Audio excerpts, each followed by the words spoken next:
சென்னையில் செயின் பறிப்பு சம்பவத்தில் கைது செய்யப்பட்ட கொள்ளையனுக்கு வரும் 9ஆம் தேதி வரை நீதிமன்ற காவல் வழங்கி சைதை நீதிமன்றம் உத்தரவை பிறப்பித்திருக்கிறது. இது குறித்த கூடுதல் விவரங்களோடு செய்தியாளர் கிருஷ்ணா இணைப்பில் இருக்கீங்க. விவரங்கள்.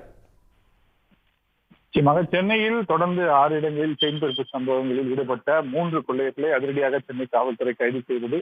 2 பேரை விமான நிலையத்திலும் ஒருவரை நெல்லூர் வரை ரயில் மூலியமாக தப்பிச் சென்றவரை கைது செய்தார்கள். இந்த 3 பேரில் ஒருவர் விசாரணையின் போது காவலரை தாக்கி தப்பிச் செல்லும் பொழுது என்கவுண்டரில் சுட்டுக் கொல்லப்பட்டார்.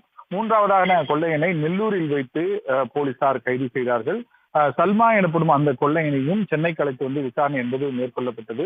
ஏற்கனவே கைது செய்யப்பட்ட இருவர்களில் அஜ்மத் மிசம் என்பவரிடம் விசாரணை நடத்தப்பட்டு அவரை நீதிமன்ற காவலில் சிறையில் அடைத்தார்கள்.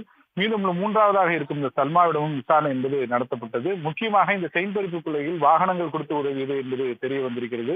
குறிப்பாக மும்பை, அம்பிவாலி மற்றும் பீதர் ஆகிய மாநிலங்களிலிருந்து வந்து இருசக்கர வாகனத்தில் இந்த கொள்ளைகளை எடுத்துச் சென்று நகைகளை பிரித்து எடுத்துக்கொண்டு விமானம் மூலியமாகவும் ரயில் மூலியமாகவும் ஒரு தப்பிச் சென்றது விசாரணையில் தெரிய வந்தது. இருக்கின்ற கைது செய்யப்பட்ட இந்த 2 கொள்ளையர்களையும் தனித்தனியாக விசாரணை நடத்தி அவர்களை நீதிமன்றத்தில் ஆஜர்படுத்தி சிறையில் அடைக்கும் பணியில் போலீசார் ஈடுபட்டனர். அந்த அடிப்படையில் 3வது கொள்ளையனான சல்மாவை சற்று நேரத்துக்கு முன்பாக சைதாப்பேட்டை 9வது கூடுதல் நீதிமன்றத்தில் ஆஜர்படுத்தி அவரை சிறையடைக்கும் பணியை காவல்துறை மேற்கொண்டிருக்கிறார்கள்.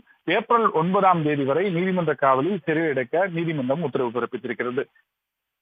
தற்போதைய விவரங்களுக்கு நன்றி கிருஷ்ணா. உடனுக்குடன் செய்திகளை தெரிந்து கொள்ள சன் நியூஸ் பெல் ஐகானை கிளிக் பண்ணுங்க.